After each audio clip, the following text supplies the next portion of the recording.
Welcome to the first Huntech Pro podcast episode with me, Johan Smit, as your host. We want to give a huge shout out for today's sponsor, My Trophy Room. Preserve your proudest moments with the app's seamless photo features, designed to display your hunting trophies like never before. Download My Trophy Room for Google Play or Apple App Store. Make sure to subscribe on YouTube and follow us on our social media platforms under Huntech Pro. Whether you're a seasoned hunter, an inspiring outdoor enthusiast, or someone who simply loves the thrill of adventure, you're in the right place.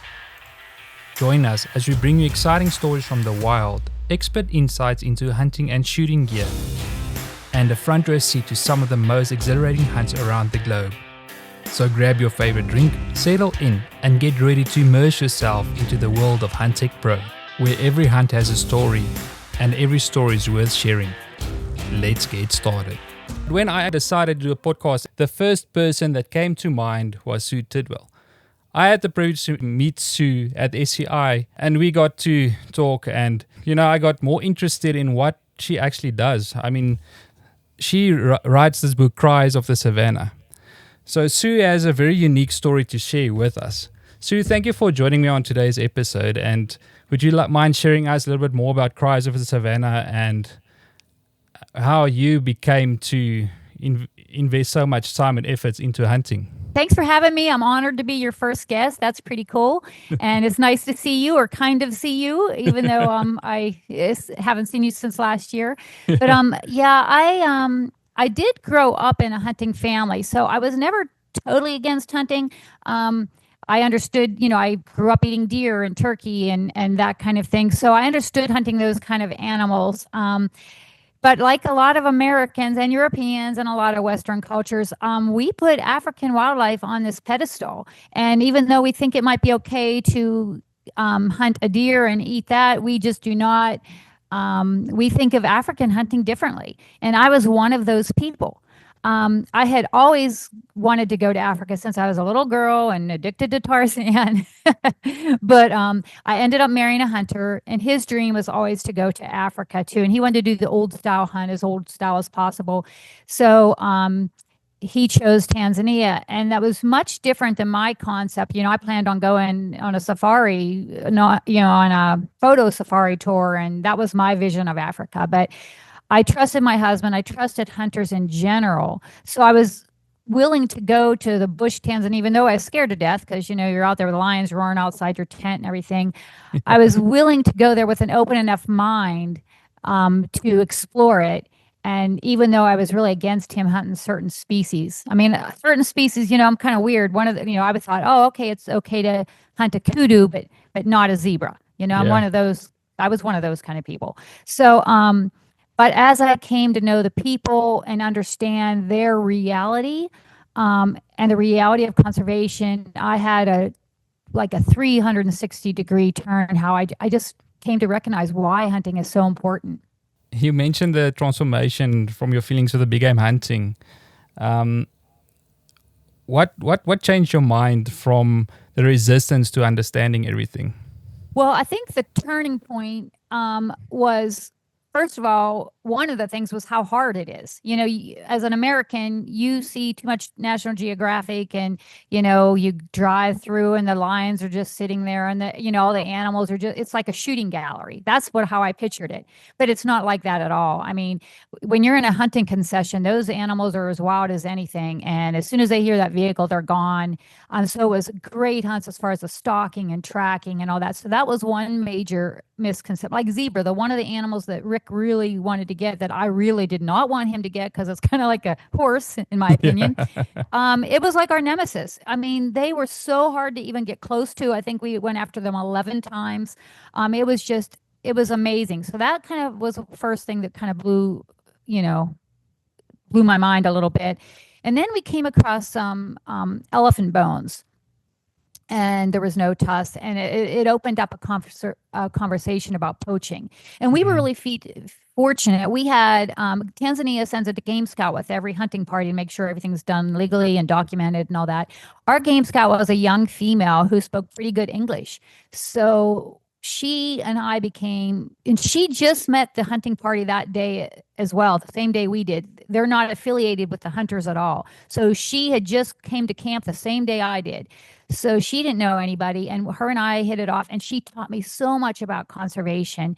And she's the one that taught me when we opened up this conservation about poaching. I learned about honey poaching and bushmeat poaching and wood poaching, all these other kind of poachings that I had never even considered in my wildest dreams. We're used to hearing about rhino poaching and poaching elephants for their tusks, but you don't hear about the damage bushmeat poaching is doing.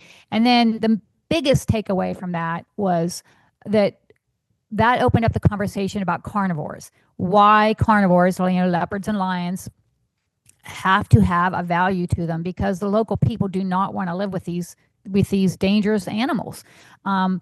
So the number one cause of death to those kind of predators are poisonings and spears. People, they have to have a reason to live with these dangerous, destructive animals. And well-managed, regulated hunting does that. When you target a few very old males, it doesn't really hurt the overall species or the conservation aspect, but it gives them value, and it gives people a reason to learn to live with these animals or take the extra precautions that it requires to live with those animals. So that was my first big aha moment. And then they just kept coming after that. And you mentioned that you worked with a local lady there. If I recall correctly, she's from the Masimba camp. How did that influence your perspective on the wildlife conservation? Well, immensely, because Lillian wasn't from Masimba camp. She was a government game scout, so she was assigned to us. So that's what's so cool about her, learning from her. No offense, but hunters can tell me something, and I have to take it with a grain of salt, or most people do, because what's the word I'm looking for? But it's to your benefit. Do you know what I mean? So when stuff came from Lillian, who is not affiliated with the hunting concession, the hunting party at all, she didn't even know them. Her whole job is conservation and the welfare of the wildlife. When I was learning this stuff from her, even though I was also hearing it from the hunters and the outfitters, it struck me in a different way. And not that they lied about anything. They didn't. In fact, they just verified it. But it was just that coming from her, it gave it a little bit of extra oomph, I guess, because she didn't have skin in the game. That's the word I'm looking for, skin in the game. Hunters do have skin in the game. So it's better to come from somebody who doesn't have skin in the game to hear those kind of things that I was hearing. And then from once you hear these things and you get to know the people and what living with wildlife is like, then common sense can take over. Because to me, it's all about common sense. When you really understand the reality of living with these animals and of what the living conditions are and the bush and in these remote areas, when you really understand the reality of things, common sense can take over and say, yes, this makes total sense. I can see why wildlife has to have a value. Yeah, and I've traveled to other African countries as well, and I think it was in 2018 when I was in Zimbabwe, where we had a permit for a problem animal. A problem animal was an elephant, and the local people used to call us every night. I think it was around about 11 or 12. The elephants used to come in and raid their sugarcane fields. But for us, we had to sneak in like at 10 at night, and we had to wait for them to come in. But, to lie in a hut built out of mud and stones, you actually then get to realize, okay, what does the conservation part that we bring to them actually mean to those communities? If we do harvest that elephant, for example, they'll get lots of meat that they can use inside their community. But the biggest problem is obviously their sugarcane fields that gets destroyed by the elephants. And I think that's a part that most people don't understand. And they say, yeah, but then the people, they moved into the animals' areas and it's not the animals' fault. But yeah, I think it's when they take away the value of an animal, that's when I think a lot of the animals actually die out then, because then the animal has no value anymore, so they don't get protected, or the conservation falls away completely. And that's actually great that you were able to spend that time with that lady, so she could actually, share her part, and that was a turning point to show you what actually this actually means for them. Yeah, it's just for conservation to work properly, local people have to benefit. I mean, that's a critical thing that too many times has been left out of the equation, and that's why it doesn't work. Rural people have to benefit. There has to be a value to keeping the wildlife, and as far as the common sense part goes, you know how upset somebody here in America gets if a squirrel gets in their attic, or if a deer comes and eats their favorite rose bushes or their garden. Can you imagine that being an elephant? I mean, can you imagine that?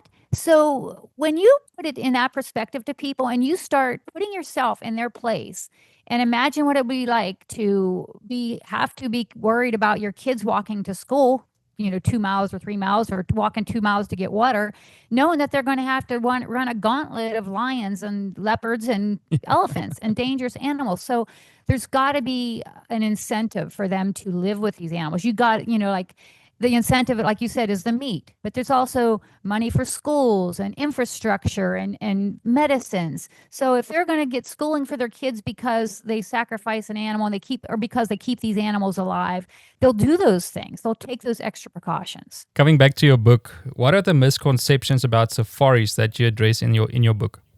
Well, one of the biggest misconceptions is, this whole word trophy hunting that is used to vilify it now. A lot of people just think that, cut off the head, take the horns, and you're gone. And that is so not true. I mean, as you know, every bit of that animal is utilized. The saying in Africa is anything left is the wet spot. And that's, from what I've seen, that is absolutely true. I mean, nothing is left. The bones, the internal organs, everything is used. So nothing goes to waste. And the way they look at it, like, yes, you have to put a value on them. Even like here we do. We can't just tell everybody go out and shoot a deer. Even deer have to have a value. So you can't do the same thing. Even if people are hunting sustainably, it makes so much more sense for a hunter who wants to come hunt there and pay big money, or I don't even want to say big money because it's different for every country and every species. I mean, it's very affordable. I want hunters to know that it's very affordable, depending on what you hunt, where you hunt. But to go over there, pay money to hunt these species, and now they get some of the benefit and they still get the meat. So what do they care if you take home the horns and the hide, if they're getting the meat and the benefits from that hunt? And it creates employment, and it creates all these other things. And the main thing is that it spreads money far and wide to all these remote areas that the photo tourism does not touch, and that's another misconception. Just tell me to shut up if you want me to shut up. But another misconception is that photo tourism can replace hunting tourism. And that is absolutely not the case. We need both. They're both important. Photo tourism protects different areas that has, huge wildlife populations and scenic value, things like that. But hunting protects a whole different section of habitat that photo tourists have no desire to go to. And it spreads the money far and wide instead of being congested in just that small little area. So photo tourism is, in fact, most national parks and stuff aren't even self-sufficient. They require government subsidies and things like that. They don't even pay for themselves. So that's a huge problem. Conservation really needs to pay for itself. One of the biggest things I learned was that even hunters do not understand African hunting. That was the biggest thing. That was the biggest eye-opening for me, is when I talked to how many like American hunters who just hunt deer and elk and things like that. They sometimes look down on hunting African animals because they have the same misconceptions of non-hunters and anti-hunters, some of them. So that was the biggest misconception for me as far as people over here, So that's why it's so important that we don't target just non-hunters and anti-hunters. There are a lot of hunters that don't understand all the value that goes into hunting in Africa. Yeah, no, it's. I think it's actually a great subject that you did get to rise in your book. But what was the challenges that you had writing Cries of the Savanna? Oh, everything, because I never intended to be an author. I never intended to write a book. But I made a promise to Lillian before I left Masimba camp that I would try to help other people like me understand.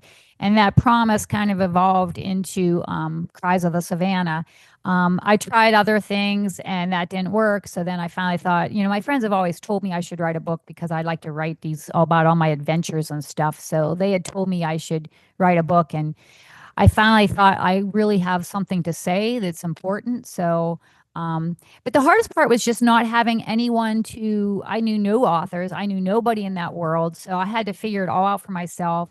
Um, Publishers weren't interested in me. I'm a woman non-hunter writing a book about hunting in Africa. So, a first-time author at that. So I had to self-publish. So I figured it all out on my own, and it was quite a process. But and also the other main problem was I wanted to, in a fun way. I knew that instinctively, I knew that to have non-hunters understand why hunting is so important, I had to engross them in the story. I had to draw them into the adventure. I had to get them to know the people like I did and get them to fall in love with the Tanzanians I met. Because if you care about the people, then you start caring about, their lives and what happens and what you have to do to make their lives better. And if ultimately the wildlife too. So I knew that I had to introduce people, make them fall in love with people like I did. And I had to tell the fun adventures. And then I just kind of weaved in conservation as I learned it. I didn't want it to be just this like pound conservation that would bore the heck out of anybody. So I just kind of had to figure out how to do that. And luckily it seemed to work out instinctually. It seemed to work out pretty good. So anyway. Was there any particular memory or experience that you had that made it into the book? Yeah, there's a lot. I mean, everything is in, well, not everything, but a lot is in that book. From our tsetse fly attacks, to feeling what that's like. Because I take people, or at least the biggest compliment I think I've gotten from all my reviews is that people feel like they're with me on the adventure. They feel like they're there, right there with me, getting stung by tsetse flies, or seeing that herd of buffalo run by for the first time, or hearing that lion at night. You're laying in bed and the first time you hear that lion's roar outside your tent. I mean, there's just nothing like it. But I really try to put people there with me. So yeah, there's a lot in the book. Every hunt that we went on is in the book. I mean, I was with Rick for all the hunts. Even though I was originally against certain animals, I do enjoy the wilderness, and I do enjoy. I found that I loved the stalking and the tracking. I fell in love with watching the trackers work. They're just amazing. I didn't care if we saw an animal all day if I could follow them, because it was just fascinating to watch them read the signs in the dirt. Yeah, it's actually crazy to see how these guys grow up and how they can tell the difference between a wounded track or just a normal animal just running. And it's actually amazing just to capture that on a hunt. I've shared it with so many clients of ours as well. If we're following an animal, I told them just check how the trackers are looking at different signs to track these animals, and every time they are amazed. And that plays a big role. If we lose an animal, that's something not. There's not a hunter that I know that would like to lose an animal that is harvested. So these trackers play a huge role in Africa for us, definitely. They actually do. I used to joke because, Magogo would look at a track and say it's 4 hours old. And I'm like, what is it, time stamped? I mean, they're just very, very impressive. And it's worth going to Africa, if nothing else, just to see that in action. So, yeah, that's pretty amazing. Yeah. So Sue, if people have been following you on social media, they see you travel a lot. You go to Namibia, Mozambique, South Africa, Zimbabwe. I mean, there's a Tanzania, there's a place in Africa you have not been yet. So how has this changed your views on conservation and sustainable use? I love Africa. I want to go to every country, and I'd go multiple times if I could. The people are so special, and the wildlife is so special. The whole safari experience is just amazing. But the main thing I learned is that every country is a little different. And every country's conservation works a little bit different, but the underlying aspects are the same. Communities must benefit, local people must benefit, and wildlife must have a value. So that's the underlying. Now countries do it in different ways, but And if nothing else, I've fallen more and more in love with the continent and with the people of Africa. And so it has made me more and more committed. I just keep, every time I go, I just get, because to be honest, it can be overwhelming. It's a constant fight. I get death threats. I mean, sometimes when I see somebody ranting on social media and I see all these comments about hating hunters, I'm like, oh, do I want to go there? And it's like, you're tempted to keep scrolling, but then I'm like, no, I'm just as bad if I can't take the time to try to educate these people. But it's time consuming, it's overwhelming, and then it opens me up to all kinds of abuse. So, but anyway, but every time I go to Africa, it just kind of gets my soul motivated again, and I got to keep the fight, keep fighting. No, that it helps a lot that you do that for us. Sometimes, even through our episodes, we try to show people how important it is that we get international hunters aside to hunt with us and that we can continue the conservation efforts. But it's people like you, Sue, that actually carries our voice even further and helps us to fight all these bad stuff. I remember when we harvested a giraffe, it was 3 or 4 years ago, I can't remember. But to see how the people react to a giraffe photo was insane. I think in one day I blocked over 500 people on our Facebook page. And it's just because they aren't informed why we did it, and it's about a misconception they have about hunting those kind of animals. Yeah, it's really hard. And the one advantage I have over you guys is that I can start these conversations with, I am a non-hunter myself. So that gives me just a little bit of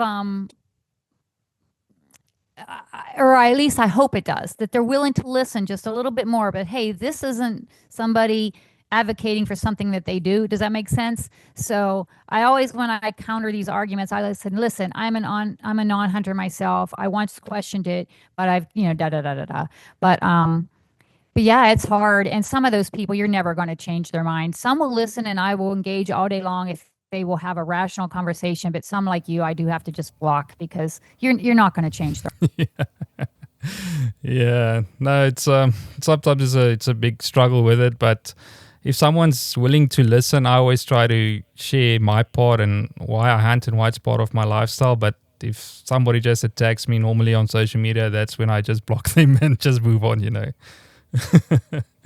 So after you've done Cries of the Savanna, is there another book you're working on? I haven't started yet because it's hard. And when I put myself into something, like I just dive and I just get immersed and I'm passionate about it. And my husband practically didn't see me for 2 years during the write. It took me 2 years to write the book, and then another year to figure out how to publish it. It's a process. Now it would be much easier this time now that I've done it, but it's still a lot of work. And we're traveling a lot and doing a lot of things, and I do so much on social media now that consumes. I'm always trying to do educational posts. I try to make them fun, but I always have a little tidbit in there, or try to, because I'm trying to reach non-hunters too. But I need the help of hunters because hunters help it get that message out there. So anyway, if I do write another book, it will be about I will probably write Namibia next because we had a great buffalo hunt there. It was an amazing hunt. And then the next one would be probably Mozambique, because that's a whole nother way of conservation and a whole new experience because Rick hunted croc there. So that's a whole nother thing. Yeah. And then I just got back from Zimbabwe. So that's a whole other thing. We were in a community campfire area there. So we got to see elephant meat distributed, and it was just an amazing experience as well. It's awesome that you get to share this, and I appreciate all the posts you put on social media to share that with the people as well, Sue. So just thank you for what you've been putting into the outdoor community, and just to be one of the pillars in the hunting industry, that we know that you help us to, just to be positive about everything. Well, thank you. I appreciate that. And like I said, we all have to do our part if we want to keep hunting, because it's under so many threats right now, Yeah, no, that's a big thing. We have to stand together with this, and if we don't, one of these days, you know what happened in Kenya? They banned hunting, and then I think at the time they had the biggest elephant populations, and because they banned hunting, the elephants lost their value. So the local people started killing them because they had no more value. And then all of a sudden, Botswana had more elephants than Kenya had. So that's why it's so important that we actually have to play our part, and we have to keep on the conservation part through the trophy hunting that we do, is so that we can continue investing in the communities, and also so that we can implement new bloodlines so we continue growing those species. Yeah, Botswana, the 5 years that they banned elephant hunting there, poaching went up 600% in that year, or the poached elephants they found, because like you said, there was no value. And you're right, Kenya's lost between 60 and 80% of their wildlife since hunting was banned, depending on which species, but between 60 and 80%. Now but in the same time, their sheep and cattle and all those things have increased exponentially. So wildlife is being replaced by domestic stock. And that's what happens when there's no value to wildlife. Yeah, no, I think that's exactly why I said it's so important that we keep on sharing our parts and our stories so people can become educated, and how important it is for us to keep on doing this. I agree. And we all have to, and I think hunters sometimes want to rely on statistics, and that they are important, but I urge people to tell the story, because statistics don't resonate with people who are emotional. People like me who are really, attached to, well, hunters are just as attached to animals. People just don't recognize that. But people who are really emotionally ruled, statistics don't work. So tell the story. Tell about the people you met over there. Tell them about giving the meat to them. Tell more of the story than just that few seconds when you're pulling a trigger.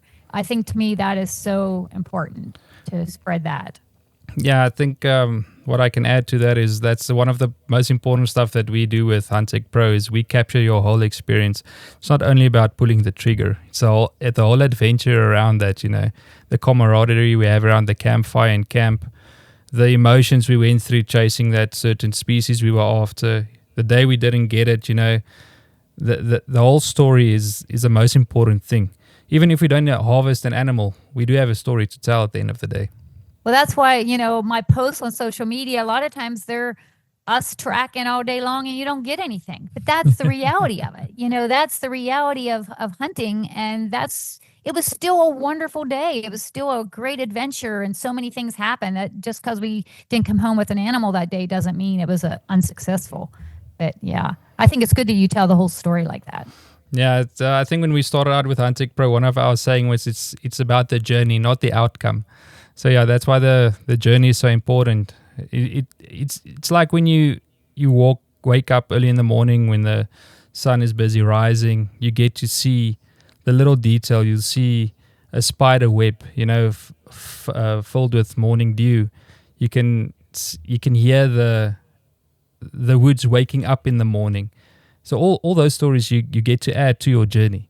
So when you go back home, I know, especially like when we hunt in the States, I try to remember all the stuff that we experienced that side, because then when I come back home, I can remember that and I can share my story of how that experience was. Yeah, and it's even the little things, like this is just so stupid, really, but people have this bad misconception of professional hunters sometimes, if they're in the non-hunting world. And just to give you an idea, talking about spiders, when we were in Mozambique, our PH asked us to please do not kill the spider that was living behind my mirror because it was a really good spider. So I had to live with this like 2 or 3 inch spider. And every time I went in the restroom, I had to make noise so it would hide behind the mirror. And I had to brush my teeth while this big old spider's back there. And anyway, it's just kind of funny because if people would know how much, hunters and professional hunters love the wildlife, yeah. it would just change their whole perception. Have you found that if you post something about hunting on social media that it gets throttled a lot? I think so. I mean, I don't have any proof, but it's like, gosh, I'll do a post and I think, God, this is a really good one. And then it's like, you just get a few likes or something, and then you'll look at somebody else's that's a non-hunting world, and I'm like, gosh, they got thousands of it just, so I'm just, yeah, that's why hunters really have to help each other out, like your stuff, share your stuff if it's worth sharing, even just to a story. All that stuff really means a lot in the social media world. I know people don't realize that, but just don't scroll by, give it a like or a comment or share it to your story, if nothing else. All that stuff tells the algorithms that, hey, people like this. People want to see this. And then it gets more exposure. And I don't have the money to do the sponsorship, like to boost it or whatever. So that would be nice if you could do that to reach more people. But yeah, we're definitely against, we're definitely fighting an uphill battle because even on TikTok, half of my videos get banned for just even having a gun in them, a rifle in them. I posted a really nice, just a picture of the guys with their guinea fowls that they were going to eat for lunch that they got in Africa on our way home. And I thought, well, that's not showing any blood. It's no gun. Oh, God, that got banned too. So it's like... So, Sue, what is your plans for 2025? You got some exciting stuff lined up?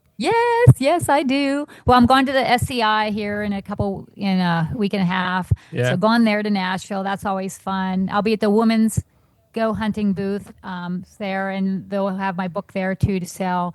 And then I am going back to Africa in August, and we are going to South Africa. I'm going to get to see how the rhino situation, like rhino darting and rhino conservation. So I'll get to delve into that. And then we're going to Mozambique to the Niassa Game Reserve for Rick to hunt buffalo. And then I'm going back to South Africa with my friend Haley, who's a non-hunter, but she also understands and supports sustainable use. She's done a lot of research on it. So she's also a great advocate for well-managed hunting. Anyway, I'm going to go and spend a couple weeks with her in South Africa. So I got lots coming up. No, that's awesome. Talking at an event in March too. I would like to do more speaking, but it's hard. I'm so remote, it's hard to do that. No, that's why we use technology, like stuff like that. Now, at least I can have a podcast with you. You sitting in Idaho, I'm sitting here in South Africa. At least we can share a story and get it out there. But I get it how it's difficult to attend all this stuff. It's especially like me. The closest city to me is about an hour's drive. Joburg and Johannesburg is about 4 hours drive from my house. So if you need to go to the capital, that's how far you need to travel just to see someone there. Obviously, the States is so much bigger. You have to get on an airplane if you want to go somewhere. Yeah, it's kind of not near as like yours, but in Idaho here, we're in a town of 800, and the biggest airport is 6.5 hours away. I mean, there's a couple of little ones, but they only have one flight a day, so it's just kind of makes it really difficult, that part of it. Yeah, no, Sue, just thank you again for doing this podcast episode with me. It's great that we can share your story, and that if we can get more people to get Cries of the Savanna and hear your story, that will be great. And we must just keep on continuing fighting the fight and stand with each other. Yeah, I agree. And like I said, I want hunters to know that Cries of the Savanna, even though the underlying story is about conservation, that it's also a grand adventure. I mean, you get to go on every hunt, you get to see it through the eyes of a non-hunter, which a lot of hunters have actually enjoyed that, seeing it through my eyes. And then just consider using it as a tool. I mean, a lot of hunters that do read the book, then they end up buying 3 and 4 to give to cousins or wives or somebody in their family who doesn't quite understand hunting. And that's where I get because it's hard to get the book in the hands of non-hunters. If they just see it on Amazon and they see hunting, they're probably not going to read it. But a lot of the because I've had a lot of people say it totally changed their mind. They're totally for hunting. They totally understand now.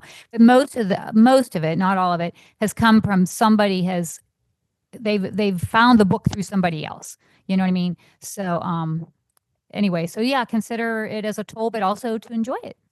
Yeah, well, guys, if you haven't bought yours yet, Cries of the Savanna is really worth reading. So I'll tag all Sue's details in the description for you guys to check her out. Make sure to get in contact with Sue as well if you want to find out more about her story, and follow on Facebook, Instagram, TikTok. I think you'll find her on all the social platforms. Sue, thank you again for joining me in today. Don't forget it's an audio book too for somebody who doesn't read. stick it in your car when you're going down the road. So anyway, it's an audio book too. But yeah, thank you so much, Joanne, for having me. I really appreciated being here, and it's nice seeing you again. Yeah, no, we must definitely arrange a get together sometime again. I don't know if I'm going to see ACI this year, but whenever we come over to the States again, definitely we'll make a plan to see each other. We'll make a plan, as they say in Africa. Make a plan. Thank you very much, Sue. I love that. Guys, thank you for listening to the podcast. If you like to find out more about all our episodes and to find out on what platforms we are available, look at the description below. Thank you, guys.